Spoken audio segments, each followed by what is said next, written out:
Warahmatullahi wabarakatuh. Salam sejahtera buat rekan-rekan guru dimanapun berada.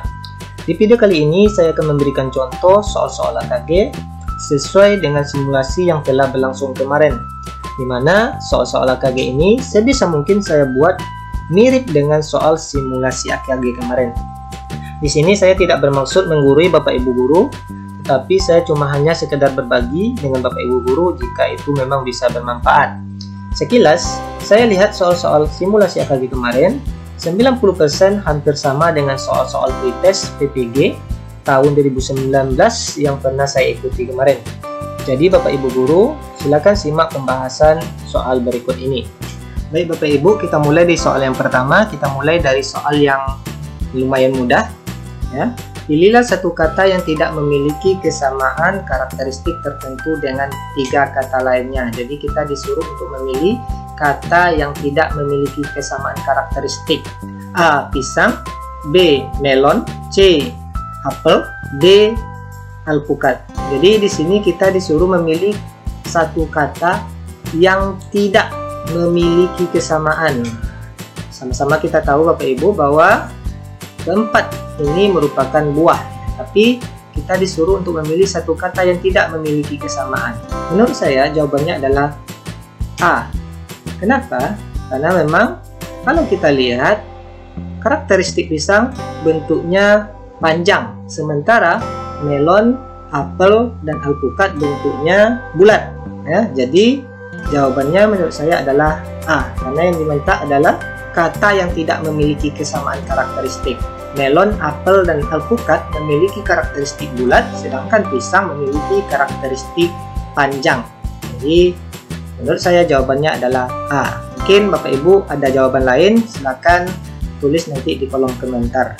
Baik, soal yang kedua masih sama dengan soal yang pertama tadi. Pilihlah satu kata yang tidak memiliki kesamaan karakteristik tertentu dengan tiga kata lainnya. A. Frustasi, B. Risau, C. Sedih, dan D. Kecewa. Petunjuknya hampir sama Bapak Ibu guru. Kita disuruh untuk memilih satu kata yang tidak memiliki kesamaan karakteristik. Di sini ada 4 kata, ada frustasi, risau, sedih, dan kecewa. Menurut saya jawabannya adalah yang B. Kenapa saya memilih B? Karena menurut saya frustasi, sedih, dan kecewa ini merupakan kata yang bermakna sesuatu yang memang sudah terjadi. Sedangkan risau adalah kata yang hampir sama maknanya dengan khawatir atau sesuatu yang memang belum terjadi. Jadi saya memilih jawabannya adalah B, risau. Bagi Bapak Ibu guru yang ada jawaban lain, silakan tuliskan di kolom komentar. Baik, soal yang ketiga, pilihlah satu bilangan yang tepat untuk mengisi titik-titik dari barisan bilangan yang ada pada soal di bawah ini. Untuk bisa menentukan pilihan yang tepat, perlu ditangkap lebih dahulu pola barisannya. Jadi soal ini adalah soal derek angka ya Bapak Ibu guru. Bapak Ibu guru tentu sudah pernah menghadapi soal seperti ini. A 124, B 80, C 192, dan D 128. Bagaimana mencarinya? Di sini bisa kita lihat Bapak Ibu guru, angka semakin ke kanan, ini angkanya semakin menurun, dan menurunnya itu sangat drastis. Jadi caranya otomatis kalau tidak dikurang ya dibagi gitu. Tapi karena kita lihat angka yang menurun ini sangat drastis, maka otomatis cara ini pasti dibagi. Bagaimana caranya? 1024 dibagi 2 ya. Di sini coba kita angka 2, 1024 dibagi 2 sama dengan 512.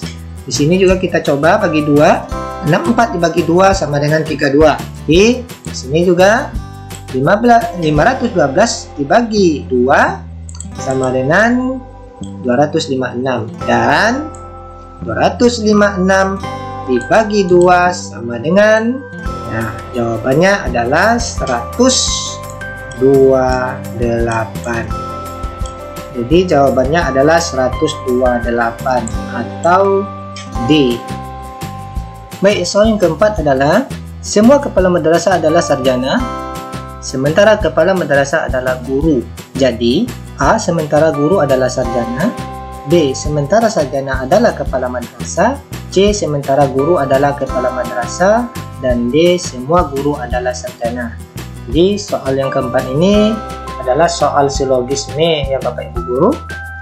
Dalam soal silogisme perlu kita tahu apa itu premis dan apa itu partikular. Jadi sebelum kita bahas soalnya, kita kenali dulu teori dari silogisme Bapak Ibu Guru. Jadi dalam matematika itu silogisme itu adalah jika diberikan pernyataan P, maka dia adalah Q. Kemudian ini disebut dengan premis yang pertama. Kemudian premis yang kedua adalah jika Q, maka dia adalah R. Maka kesimpulannya adalah P maka R. Jadi dengan cara ini kita bisa menyimpulkan bahwa Q di sini, tidak dipakai, maka kita coret saja. Jadi teorinya jika ada kata yang sama, maka boleh kita coret. Tapi sebelumnya di sini ada kata semua dan sementara. Semua di sini artinya plural, sementara di sini adalah partikular atau khusus. Plural itu adalah umum, sementara partikular itu adalah khusus. Ini yang mana partikular itu tidak hanya kata sementara, tapi ada juga beberapa, sebagian, dan ada, itu semua adalah partikular. Jadi kuncinya Bapak Ibu, kalau ada soal plural dan partikular, pasti jawabannya adalah partikular. Sekarang kita masuk ke contoh soal. Semua kepala madrasah adalah sarjana, sementara kepala madrasah adalah guru. Jawabannya apa? Tadi kita udah bahas, kalau ada kata yang sama silakan kita coret ya.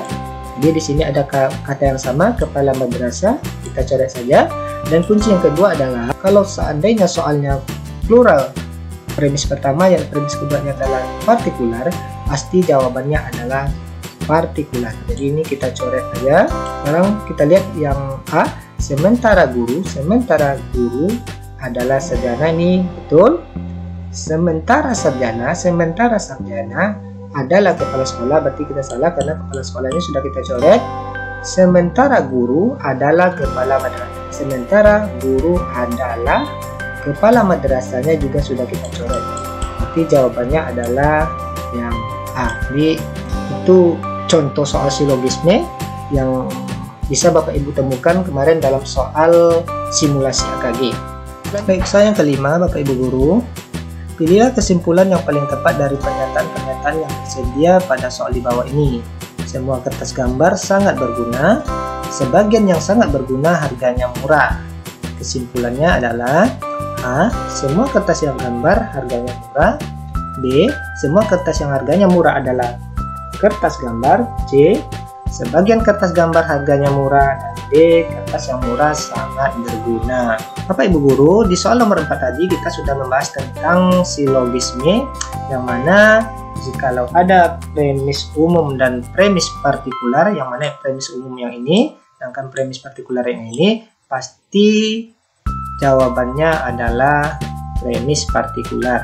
Jadi otomatis yang A ini, semua ini, dan ini otomatis jawabannya sudah salah. Sekarang, sebagaimana yang saya jelaskan di soal nomor 4 tadi, jikalau ada kata yang sama itu bisa kita coret. Di sini di premis umum dan premis partikular ada dua kata yang sama, yaitu sangat berguna kita coret, dan sangat berguna yang di premis partikular juga kita coret.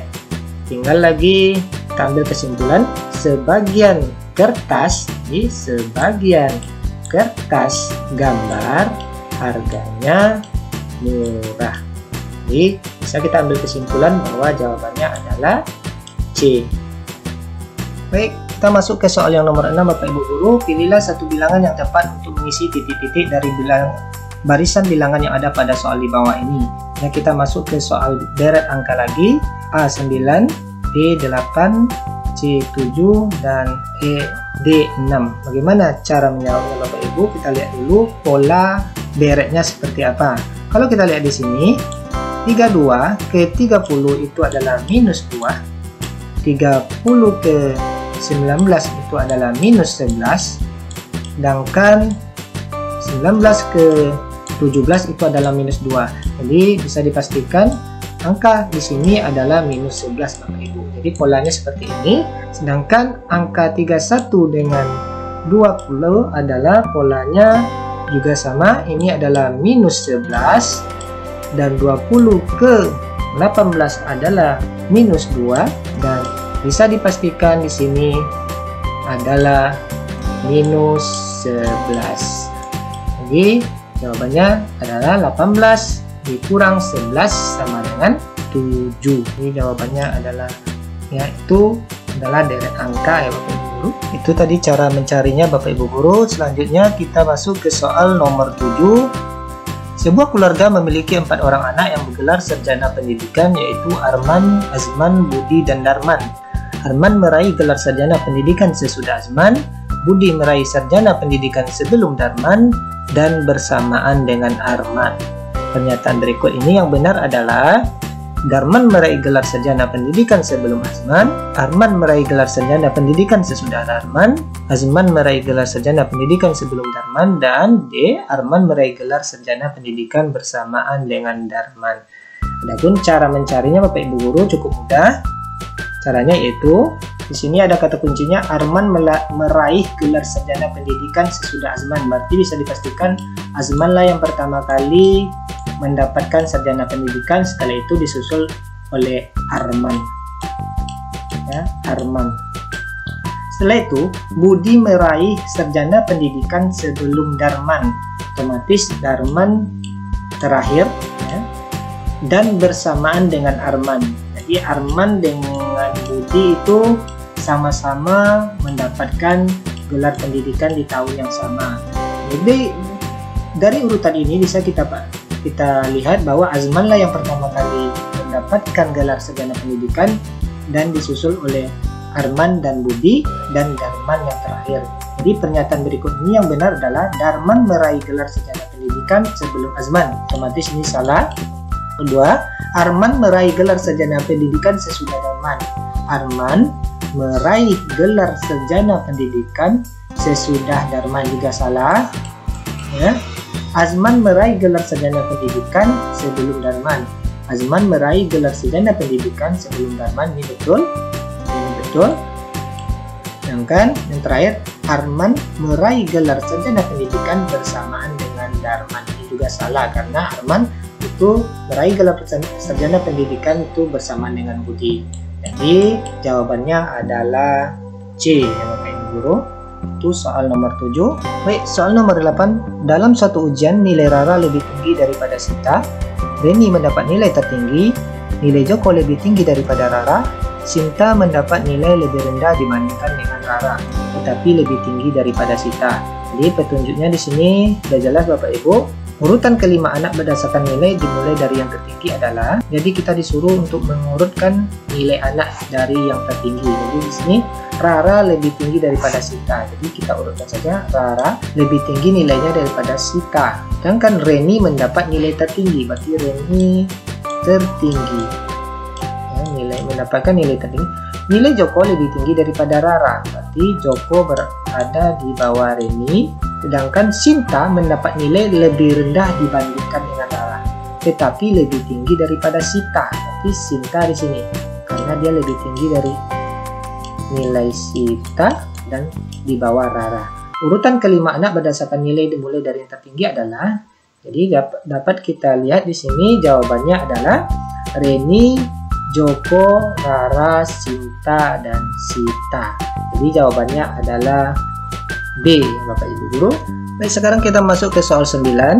Bu Risna melaksanakan pembelajaran yang mengakomodasi semua anggota kelompok, mengungkapkan pendapat, ide, dan tanggapan terhadap skenario secara bebas, sehingga dimungkinkan muncul berbagai macam alternatif pendapat. Kegiatan yang dilakukan oleh Bu Risna tersebut merupakan implementasi model pembelajaran A. Project based learning, B. Inquiry learning, C. Discovery learning, dan D. Problem based learning. Baik, sebelum kita menjawab, ada baiknya kita mengetahui apa itu project based learning. Nah, maksud dengan project based learning adalah metode pembelajaran yang menggunakan proyek atau kegiatan sebagai media, di mana peserta didik melakukan eksplorasi, penilaian, interpretasi, sintesis, dan informasi untuk menghasilkan berbagai bentuk hasil belajar.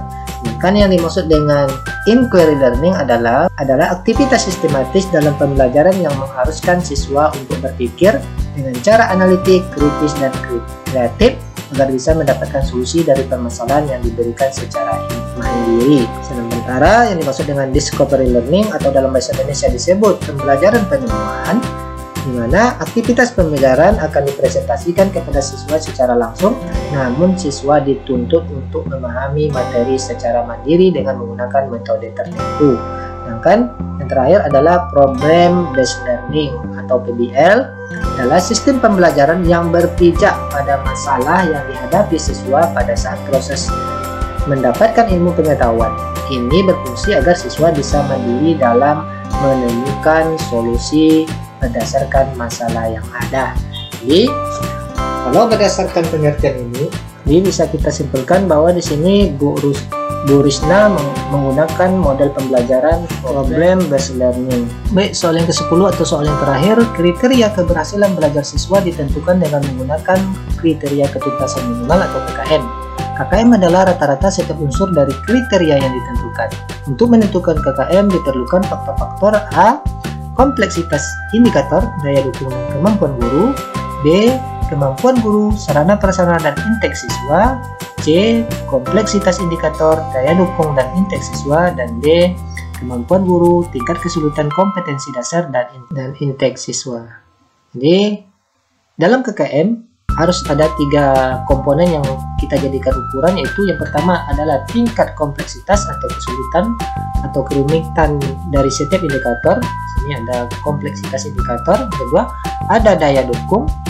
Ya, mesti ada daya dukung, itu kemampuan sumber daya pendukung dalam menyelenggarakan pembelajaran di setiap sekolah atau madrasah. Yang ketiga, mesti ada intek atau kemampuan rata-rata peserta didik di sekolah yang bersangkutan. Jadi bisa dilihat di sini bahwa jawabannya adalah C. Demikian contoh soal dan pembahasan dari simulasi AKG, yang mana contoh soal ini saya buat semirip mungkin dengan contoh soal yang telah disimulasikan.